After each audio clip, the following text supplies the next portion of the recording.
फिर से हम लोग एक नई वीडियो में जुड़ते हैं। देखते हैं क्लास 10th की मैथ क्या है। क्लास 10th की मैथ, क्लास 10th की math, MATH math, class 10th की मैथ हम लोग देखते हैं। 27/2/2026 27/2/2026 को पूछने वाला एग्ज़ाम में क्या क्या सवाल आएगी, आइए हम लोग एग्ज़ाम के दृष्टि से देखते हैं क्या क्या क्वेश्चन आएगा, कौन कौन सा लेसन से क्या क्या पूछ सकता है। देखिए क्या पूछ सकता है। पहला क्वेश्चन हो सकता है आप लोग से संख्या पूछ ले। क्या पूछ ले? संख्यांक पूछ ले, और LCF और LCM ये दोनों पूछ सकता है। उसके बाद परिमेय संख्या,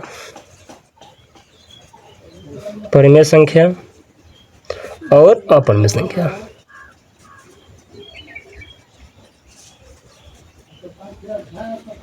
संख्या, ठीक है, ये पूछ सकता है।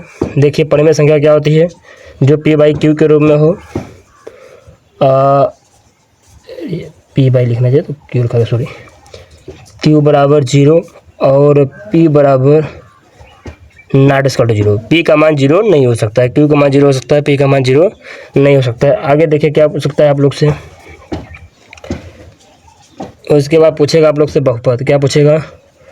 बहुपद, बहुपद पूछेगा। बहुपद में हम लोग को घात को ही देखना पड़ता है। जो घात स्क्वायर हो उसको हम लोग देखते हैं। जैसे x के स्क्वायर 2 प्लस y, मान लीजिए 2x माइनस 2y ऐसे हो जाए तो इसमें बहुपद घात क्या होता है? 2। ये उसके बहुपद है। क्या है? बहुपद। ये सवाल पूछी जाएगी आप लोग से। उसके बाद आप लोग से द्विघात पूछी जाती है। क्या पूछी जाएगी? द्विघात समीकरण, द्विघात समीकरण पूछा जाएगा, जो कि इसमें से आप लोग को लगभग 4 से 5 सवाल पूछी जाएगी। 4 से 5 सवाल। इसमें आप लोग को 2 सूत्र से हल करना पड़ेगा। सूत्र इसमें का देखिए हम बता दे रहे हैं आप लोग को क्या लगेगा। ax² plus bx plus c।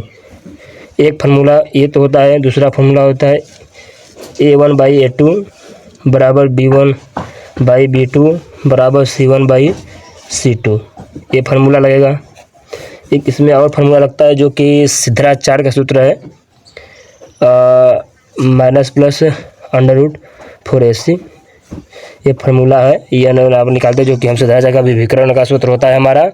इसी का एक और सूत्र होता है जो कि आप लोग पहले निकाल के देख लीजिएगा। उसके बाद आप लोग के देखिए क्या पूछेगा, आगे समझिए उसके बारे में। चौथा लेसन देखिए क्या होता है। 2 चर रैखिक समीकरण पूछेगा। ये पूछेगा। इसमें देखिए कौन कौन सा सूत्र लगाते हैं, ये उसके में हम लोग जानकारी लेते हैं। उसके बाद इसमें हम लोग समीकरण को हल करते हैं। समीकरण मानकर हल करा जाता है। इसमें क्या माना जाता है? समीकरण को मानकर हल किया जाता है, ठीक है। समीकरण को मानकर हल किया जाता है। उसके बाद आपका 5वां लेसन आता है। इससे जो है कि इस वाले लेसन से आपका 4 से 5 सवाल आएगी, जो कि लगभग 12 से 15 नंबर का आएगा। उसके बाद आप लोग को आती है, इसके बाद जो होती है वो देख, उसके बाद क्या आता है? समांतर श्रेणियाँ।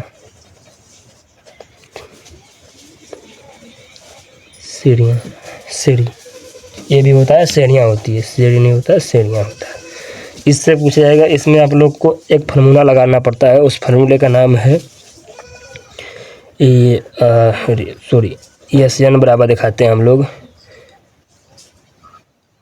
फार्मूला एक मिनट देखते हैं। और वह पद के लिए निकालते हैं, इसमें फार्मूला लगाते हैं हम लोग। n बराबर होता है a plus n-1 into d। एक ये फार्मूला होता है। और एक और फार्मूला होता है जो कि SN बराबर निकालते हैं n/2 plus n-1 into d। एक ये भी फार्मूला होता है। ये 2 फार्मूला लगते हैं इसमें। इसी फार्मूला जो कि इन दोनों फार्मूले से 10 नंबर की सवाल आएगी। आगे देखिए कौन कौन सा सवाल पूछी जा सकती है। उसके बाद हमारे से जो होता है इसमें का वो होता है आप लोग का निर्देशक। क्या होता है? ज्यामिति होता है। निर्देशक ज्यामिति होता है, जो कि इसमें एक फार्मूला पूछा जाता है। फार्मूले का नाम बता दे रहे हैं आप लोग को, लिख देता हूँ। Under root x2 minus x1 y2 minus y1, ये फार्मूला पूछा जाता है। ये फार्मूला से हम लोग सवाल को हल करते हैं। दो बिंदुओं के बीच की दूरी, जैसे 4 5, जैसे मान लीजिए 2 बिंदु दिया है। क्या दिया है? 2 बिंदु दिए हैं, जैसे 0 5 और 4 4 मान लीजिए। इसको मानते हैं हम लोग x1, इसको मानते हैं x2, इसको मानते हैं y1 और ये मानते हैं y2। ठीक, ऐसे मान को हल किया जाता है। फिर आगे देखिए, इसके बाद इसी का एक और फॉर्मूला पूछा जाता है। d बराबर under root x2 minus x1 का whole square y2 minus y1 का होल स्क्वायर, ये फार्मूला होता है। और इसका एक और फार्मूला होता है, आइए उससे हम लोग देखते हैं। देखिए दूसरा फार्मूला क्या होता है।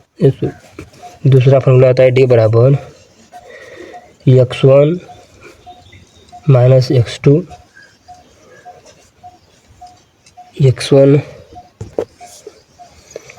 x2 का whole square plus y1 minus y2 का होल स्क्वायर, एक ये फार्मूला होता है। उसके बाद देखिए कौन कौन सा फार्मूला है।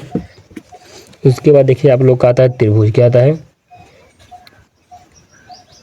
त्रिभुज आता है, जो कि त्रिभुज से लगभग 12 से 15 नंबर की सवाल आती है। इसमें कुछ नहीं आता है, इसमें त्रिभुज की संरचना बनाया जाता है। अंतर्वृत्त, वृत्त, त्रिभुज कैसे बनाया जाता है उस पर एक रचना किया जाता है। और इसमें एक ही फार्मूला लगता है, जो कि जैसे मान लीजिए AB बट्टे BC बराबर AC बट्टे AB, ये फार्मूला एक लगता है, जो कि इस फार्मूले से सवाल पूछी जाती है। उसके बाद देखिए नेक्स्ट चैप्टर क्या आता है, उससे कौन कौन सवाल पूछी जाती है। उसके बाद देखिए क्या आता है, वृत्त आता है। क्या आता है? वृत्त। वृत्त में देखिए क्या पूछा है, जैसे व्यास पूछा जाए। व्यास, तो व्यास होता है 2 इंटू त्रिज्या होती है। बीच की परिधि, किसकी? बीच की परिधि, तो बीच की परिधि पूछी जाए तो 2 पाई r होता है। ये फार्मूला होते हैं। उसके बाद देखते हैं क्या क्या होता है। उसके बाद आप लोग को आता है त्रिकोणमिति। क्या आता है? त्रिकोणमिति का परिचय, ये पूछता है, जो कि इसमें हम आप लोग को फार्मूला ऑलरेडी लिखवा दिए हैं, तो फार्मूला हम नहीं लिखवाएंगे। इसमें क्या क्या फार्मूला से लगती है सवाल, फार्मूला जो कि हम आप लोग को पिछले वाले ही वीडियो में बता दिए थे। आइए उसके आगे हम लोग, उसके बाद होता है आप लोग का क्या होता है, वृत्तों से संबंधित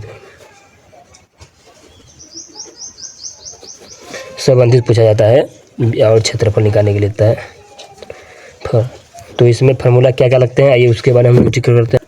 इसमें फार्मूला लगता है, जो कि आता है त्रिज्य खंड का फार्मूला आता है, जो कि त्रिज्य खंड का फार्मूला आता है। हमेशा ये पूछता रहता है त्रिज्य खंड का क्षेत्रफल। मान लीजिए क्या होता है, क्षेत्रफल। तो क्षेत्रफल के लिए क्या लगाते हैं हम लोग, देखिए उसके लिए फार्मूला हम लोग लिखते हैं।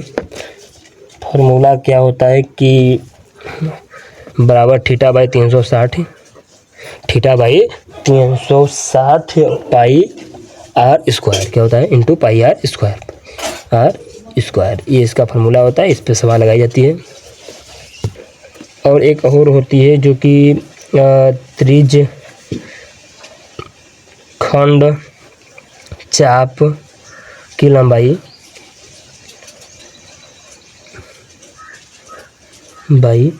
का फार्मूला होता है थीटा बट्टे 360 degree into 2 pi r square. ये एक फार्मूला होता है। इसी दो फार्मूले से सवाल लगती है, जो कि इस चैप्टर से लगभग 20 नंबर का सवाल पूछा जाएगा। मैं ये आप लोग को लिख दे रहा हूँ। उसके बाद देखिए क्या पूछेगा।